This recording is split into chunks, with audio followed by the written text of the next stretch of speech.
오늘 본문에 나타나고 있는 여로보암이라는 왕에 대해서 여러분들은 조금 아실 필요가 있습니다. 이스라엘은 여러분이 잘 알고 있는 다윗 왕, 그리고 솔로몬 왕이라는 위대한 왕들의 시대가 지나고 솔로몬이 죽고 난 뒤에 나라가 안타깝게도 남과 북으로 나뉘게 됩니다. 그때 남쪽은 유다를 중심으로 해서 남유다라고 불렀고요. 북쪽은 북이스라엘이라고 불렀습니다. 물론 유다가 다윗과 솔로몬의 정통성을 이은 왕조였고요. 북이스라엘은 다윗의 왕조가 아닌 다른 왕조가 다스리게 됩니다. 이때 첫 발을 내딛는 왕이 바로 오늘 본문에 나타나는 여로보암이라는 자입니다. 이 여로보암이라는 자는 솔로몬 당시의 신하였는데요. 솔로몬이 죽고 그 아들 르호보암, 이름이 비슷하죠. 르호보암의 시대에 반기를 들고 10개의 지파를 규합하여서 북쪽에 북이스라엘이라는 나라를 세우게 됩니다. 그렇게 나라가 분리가 되었는데요. 그렇게 자신의 왕권을 세우고 나니 이제 불안해지는 겁니다. 뭐가 불안하냐면 그들이 예배하는 솔로몬의 성전이 예루살렘에 있고 그 예루살렘에서 여전히 예배하던 사람들이 계속 남쪽으로 왔다 갔다 교류하는 것, 움직이는 것에 불안을 느낀 것이죠. 그래서 아무런 성경적, 율법적 근거도 없는 새로운 예배의 형식을 고안해내게 됩니다. 오로지 정치적인 목적으로요. 오늘 본문을 보시면 다한과 베델에다가 금송아지를 만들어서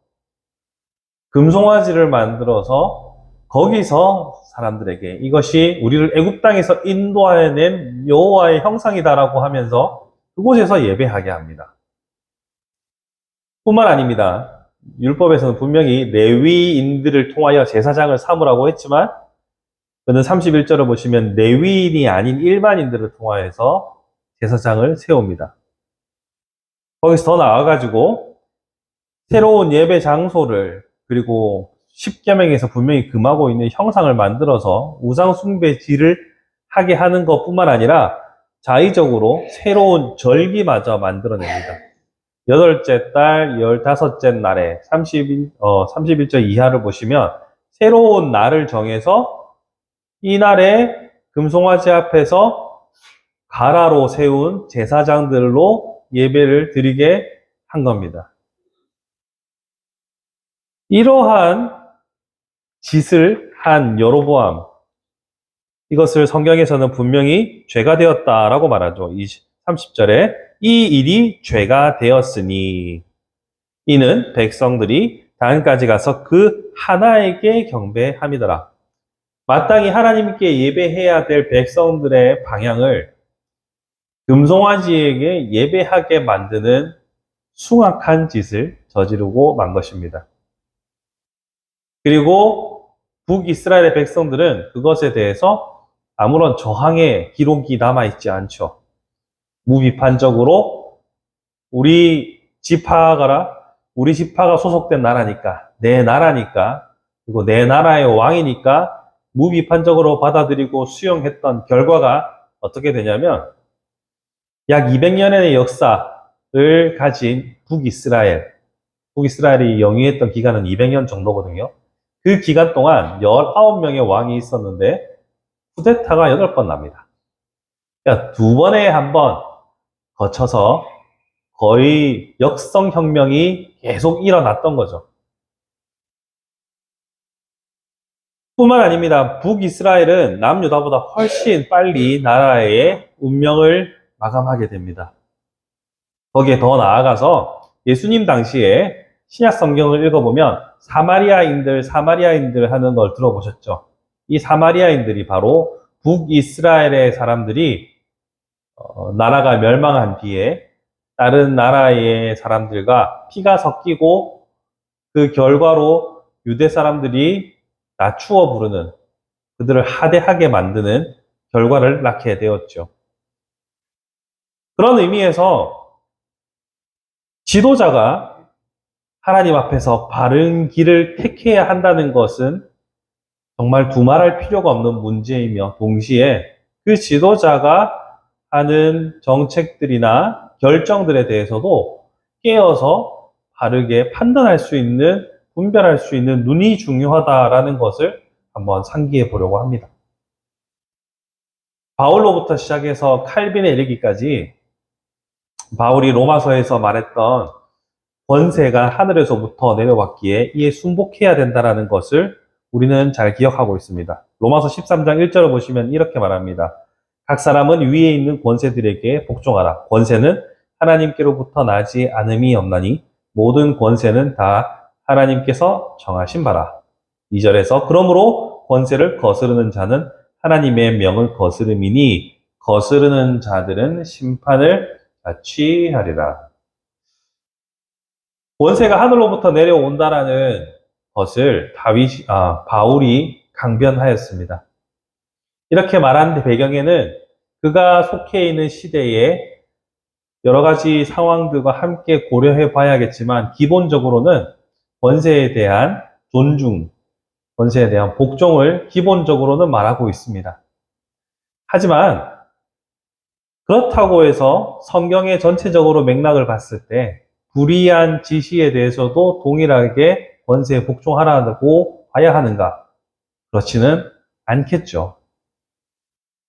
여러분 요새 시국이 시국인지라 헌법이라는 말에 대해서 너무 많이 듣게 됩니다. 헌법재판소라는 기관에 대해서도 우리가 살면서 그렇게 자주 뉴스로 접할 일이 별로 없습니다만 시국이 그렇다 보니 헌법이라는 말을 자주 입에 오르내리게 됩니다. 이 헌법이라는 것은 가장 상위의 법으로 이 헌법에 따라서 하위의 법들의 방향이 결정되어지는 것을 우리는 잘 알고 있습니다. 가령 시에서 조례를 설정했다면 그 조례는 법령이랑 저촉되지 않아야 하고 법령은 기본적으로 헌법의 기초 아래에 있어야 합니다. 기본적인 구조는 우리가 잘 알고 있죠. 규칙이든 조례든 시행령이든 법이든 다 헌법이 말하고 있는 바와 배격되어서는 안 됩니다. 헌법의 규칙 아래에서 결정돼야 되죠. 마찬가지입니다. 권세가 하늘로부터 내려왔다 하더라도 그 지도자가 하나님의 법을 떠난다면 그것은 정당성을 상실하게 되는 거죠. 그런 의미에서 불의에 대하여 우리가 어떠한 태도를 취해야 하는지 그리고 어떤 태도를 취해 왔는지를 한 번쯤은 고민해 봐야 합니다. 한국교회에서는 유독 이 권세에 대한 복종이라는 큰 주제가 많이 통용되었습니다. 저번 시간에 제가 조찬기도회 이야기했던 것처럼 한국교회는 정부를 지지하고 나라의 정책들에 대해서 후견인 역할을 하면서 나라의 발전에 많은 기여를 해왔습니다. 하지만 그렇다고 해도 옳고 그름에 대한 목소리는 분명했어야 하는데 사실 그러하지 못했던 것이 우리의 안타까운 현실입니다. 오늘날에도 제가 유튜브에서 듣는 비판은 왜 목사가 그렇게 권세에 복종하지 않고 권세에 순응하지 않고 삐딱한 소리를 하는가라는 이야기들을 듣기도 했습니다. 하지만 성경은 명백하게 지도자들보다 더 상위의 권세요, 상위의 법이다라고 우리가 고백한다면 우리가 기도해야 할 방향은 그리고 우리가 추구해야 할 목소리는 더 상위의 법이신 하나님의 정의와 공의 앞에서 부끄러움이 없는 나라가 되도록 목소리를 주창하고 기도해야 한다는 것이죠.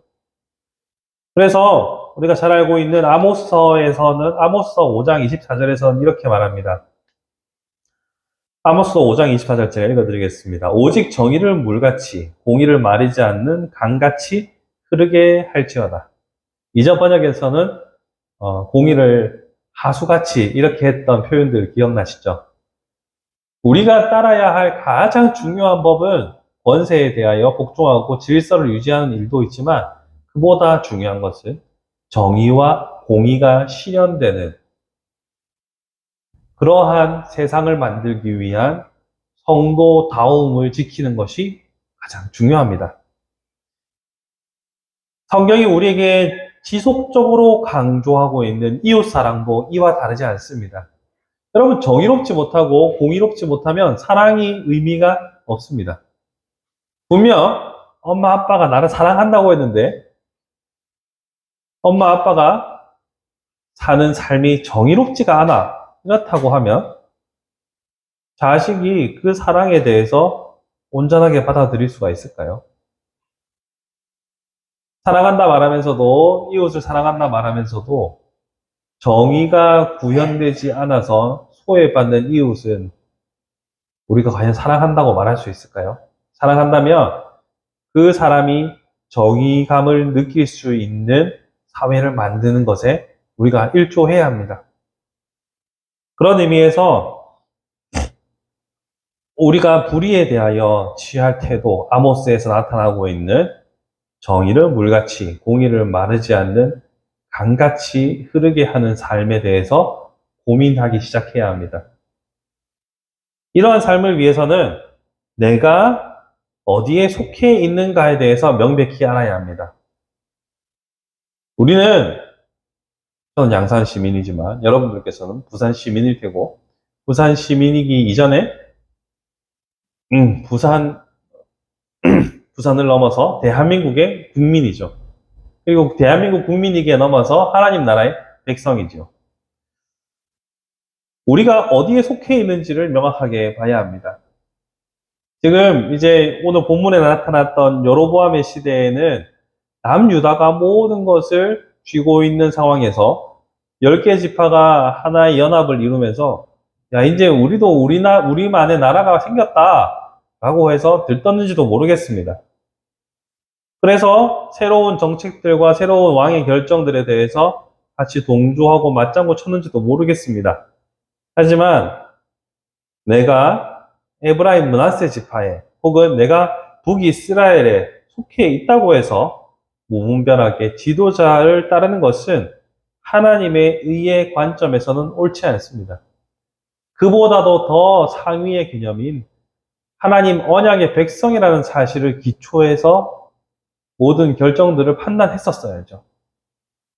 내가 에브라임 지파요 므낫세 지파라고 해서, 내가 북이스라엘 백성이라고 해서 왕의 명령을 그냥 따르는 것이 아니라 하나님의 백성으로서 율법이 말하는 바를 지켰어야 했죠.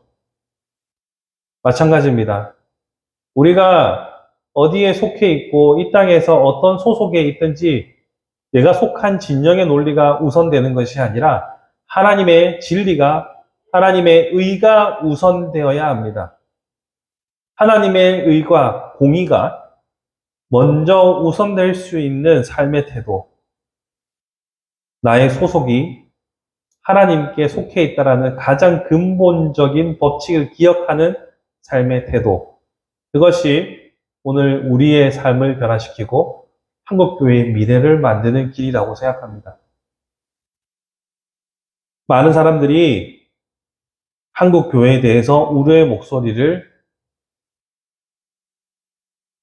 내고 있습니다. 그 우려의 목소리 중에 가장 많은 부분을 차지하는 것은 미래의 한국교회가 어떻게 될 것인가입니다. 저도 미래를 예측해보면, 오늘날까지의 추세와 앞으로의 미래를 예측해보면 두렵고 떨리고 암담합니다. 그럼에도 불구하고 희망을 포기하진 않았습니다. 그리고 제가 이렇게 자꾸 외치는 것은 새롭게 펼쳐질 미래를 함께 일구어 나갈 이들과 발걸음을 맞추기 위해서입니다.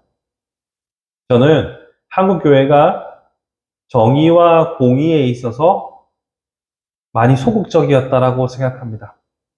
오히려 이 땅에서 잘 되고 이 땅에서 더 많은 것을 누리는 기복적인 신앙, 개인의 구원에만 집중하는 우리의 삶의 발자취가 성경이 말하는 공의와 정의에서 꽤 많이 멀어져 있지 않았었나라는 생각을 합니다.